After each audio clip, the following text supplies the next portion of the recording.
आप देख रहे हैं सौगंध टीवी, सौगंध वतन की।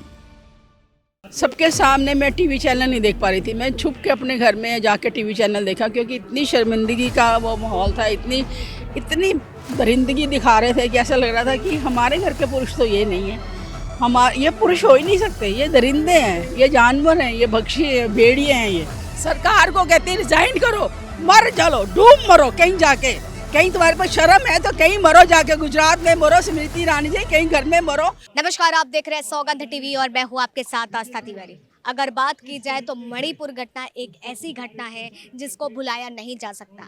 भले आज बड़ी बड़ी मीडिया टीम इस चीज़ को दबाए, इस पर बात ना करे, लेकिन अगर बात की जाए तो डिजिटल प्लेटफॉर्म लगातार इसको लेकर के मुहिम चला रहा है और सौगंध टीवी लगातार यही सवाल पूछ रहा है कि आखिर महिलाओं के साथ इस तरह की दरिंदगी क्यों। अगर बात की जाए तो यहाँ पर जिस तरीके से मणिपुर को लेकर के पूरा हुजूम इकट्ठा है, जंतर मंतर पर लोग मौजूद हैं और एक ही सवाल लोगों के जहन में है कि आखिर बेटियों के साथ ये क्रूरता कब तक इस देश में होती रहेगी।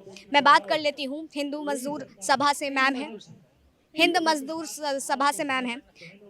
आप एक महिला हैं, आज जब आप अभी लोगों से बात कर रही थी और कह रही थी, आपने बहुत सारी चीज़ें कही कि यही एक वो देवी का रूप होती है और जो दरिंदे हैं कहीं ना कहीं एक महिला के ही कोख से पैदा हुए होंगे। जब ये घटना सामने आई, क्या महसूस मुझे ऐसा लग रहा था कि अगर मैं वहाँ पे होती तो मैं उसको ऐसा मज़ा सिखाती। मैं ऐसे किसी उससे नहीं बोलना चाहती, लेकिन मेरी ये किस्मत ही है कि जहाँ मैं जिस धर्म से पैदा हुई हूँ उसमें हमें औरतों को हमारे गुरुओं ने शेरनी कहा है, कौर बोला। मेरा नाम मंजीत कौर आलूवालिया है। हमें कौर का मतलब शेरनी, सिंह का मतलब शेर। हमारे जो पुरुष है घर में वो सब शेर हैं और जो लड़कियाँ हैं वो सब शेरनी हैं। तो हम तो उस समाज से पैदा हुए हैं, मुझसे बिल्कुल बर्दाश्त नहीं हुआ। मैं बहुत रोई और घर में सबके सामने मैं टीवी चैनल नहीं देख पा रही थी। मैं छुप के अपने घर में जाके टीवी चैनल देखा, क्योंकि इतनी शर्मिंदगी का वो माहौल था, इतनी इतनी दरिंदगी दिखा रहे थे कि ऐसा लग रहा था कि हमारे घर के पुरुष तो ये नहीं है, ये पुरुष हो ही नहीं सकते, ये दरिंदे हैं, ये जानवर हैं, ये भक्षी हैं, भेड़िए हैं। ये दे आर नॉट पुरुष नहीं इनको कह सकते। पुरुष तो एक बड़े अच्छा समाज के लिए एक जीता जागता एग्जाम्पल है। हमारे बहुत अच्छे अच्छे योद्धा हुए हैं जिन्होंने औरतों की रक्षा के लिए बहुत कुछ करा। तो ये पुरुष कहाँ से होते हैं? ये तो भेड़िए, इनको पुरुष मत कहिए, ये भेड़िए हैं, इनको दरिंदे बोलिए। इतनी इतनी जलालत ऐसे लग रही थी कि मैं हिंदुस्तान में क्यों पैदा हुई। मैं ऐसा लगता है मुझे नरक स्थान कह लो हिंदुस्तान, ये लड़कियों के लिए, औरतों के लिए नरक स्थान है। इससे बड़ा नरक कोई हो नहीं सकता कि जहाँ पे औरतें अपनी एक कपड़ा पहनने के लिए भी किसी की इजाज़त चाहिए, उसके लिए भी मैं ये दरिंदा चाहेगा तो मेरे कपड़े रहेंगे, और दरिंदा नहीं चाहेगा तो मेरे कपड़े नोचे जाएंगे। इस तरह का फील आ रहा था मुझे। अगर बात की जाए तो देश में लगातार लोगों से जब हम चर्चा करते हैं, लोग ये बात बोलते हैं कि धर्म से पहले इंसानियत बड़ी होती है। लेकिन आज मेरा सवाल आपसे है एक महिला के तौर पर, आखिर वो इंसानियत फिर कहाँ मर जाती है जब 800 लोग इस तरीके से महिलाओं को निर्वस्त्र करके सड़कों पर घुमा।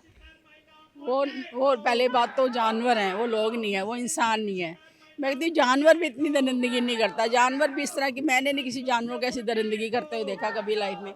लेकिन मैं कहती हूँ कि इंसानियत तो मर गई ना, इंसानियत है कहाँ। मैं कहती हूँ अभी आप मेरे सामने खड़ी है, मुझे अपनी बच्ची लग रही है, मुझे उस आप में भी देवी दिख रही है, क्योंकि मैं देवी की पूजा करती हूँ, मैं औरतों की इज्जत करती हूँ। शायद इनको भी दिख रही होगी, इनको भी दिख रही होगी, लेकिन जो दरिंदगी पे उतर आए हैं, जिनको औरत में खाली एक खिलौना नज़र आता है, एक शरीर नज़र आता है और कुछ नहीं नज़र आता उसको, उनको वो हर औरत में एक ही चीज़ नज़र आती है कि ये खेलने की चीज़ है, इसके साथ खेला जाए, इसके कोई इमोशन नहीं है, इसके कोई सेंटिमेंट्स नहीं है, इसको जैसे हम चाहेंगे वैसे चलाएंगे। लेकिन मैं बताना चाहती हूँ आज जो ये दरिंदे हैं कि अब ये हमारी हालत नहीं होगी। हमें बेचारी, दुर्लभ, अबला सब कहने बंद करो। हम कोई बेचारियाँ नहीं है, ना हम दुर्लभ हैं, ना हम अबला हैं, ना कुछ नहीं है। हमें पता है हमारे राइट्स क्या हैं। और आज अगर मुझे आज प्रधानमंत्री बना दिया जाए तो मैं सब लड़कियों को शिक्षा से पहले उनको सेल्फ डिफेंस की ट्रेनिंग दूंगी।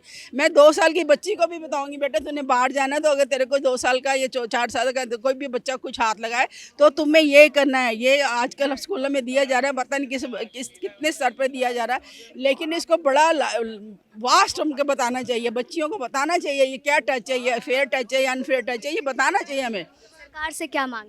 सरकार को कहते हैं रिजाइन करो, मर चलो, डूब मरो कहीं जाके, कहीं तुम्हारे पास शर्म है तो कहीं मरो जाके, गुजरात में मरो स्मृति ईरानी जी, कहीं घर में मरो। आपने अपनी लड़की को लाइसेंस देके गाय का मीट बेच रही थी गोवा में, उसको बचा लिया, औरतों को बचाइए, उनको उनके भी रक्षा दीजिए। वो गाय भैंसे नहीं है, उनके उनके कपड़े तो पहनने दीजिए, उनको सुरक्षा दीजिए, उनको समाज में इज्जत दीजिए, इतना तो करिए। अगर कुछ नहीं कर सकती तो स्मृति ईरानी जी आप ऐसा करिए, रिज़ाइन करिए, ताकि आपकी जगह कोई एक योग्य और महिला बैठे जो हम सब औरतों की बात आगे। आप तो महिला आयोग की केंद्रीय मंत्री हैं, तो आपसे भी अगर उम्मीद नहीं है तो आप शर्म करो। आप गैस के सिलेंडर के लिए सड़कों के लिए उतरी, लेकिन आप मणिपुर की औरतों के लिए नहीं उतरी। आपको गैस का सिलेंडर औरतों की इज्जत से ज़्यादा महंगा लगा कि हमारी उतनी भी इज्जत नहीं है कि आप हमारे लिए सड़क पे आ जाएं। आप अभी अपना सांसद सेशन चला रही है, मानसून सेशन चला रही हैं, शर्म करो स्मृति जी। कभी आप मुझे मिल गई तो मैं आपको बताऊँगी कि औरत क्या होती है, और आपने भी किसी को जन्म दिया और आपकी भी बेटी है। एक सेकेंड के लिए, मैं नहीं चाहती किसी बच्ची के साथ ऐसा हो, एक सेकंड के लिए सोचो कि अगर उस लड़की की जगह आपका कोई अपना होता, तब स्मृति ईरानी जी कैसे बैठती? तब खाली कह देती मैंने चीफ मिनिस्टर को आदेश दे दिया, कार्रवाई हो रही है। शर्म कर स्मृति ईरानी, तेरे को हम लोगों ने आगे बढ़ाया। वो तो सीरियल में जय देवी का रूप दिखाती थी, उसी की कुछ याद कर ले कि तुम लोग क्या याद करके अपने सीरियल बना बना के कहाँ तक पहुँची हो, और उसी को थोड़ा याद करके अपनी औरतों की इज्जत कराइए प्लीज़। आप देख रहे हैं सौगंध टीवी, सौगंध वतन की।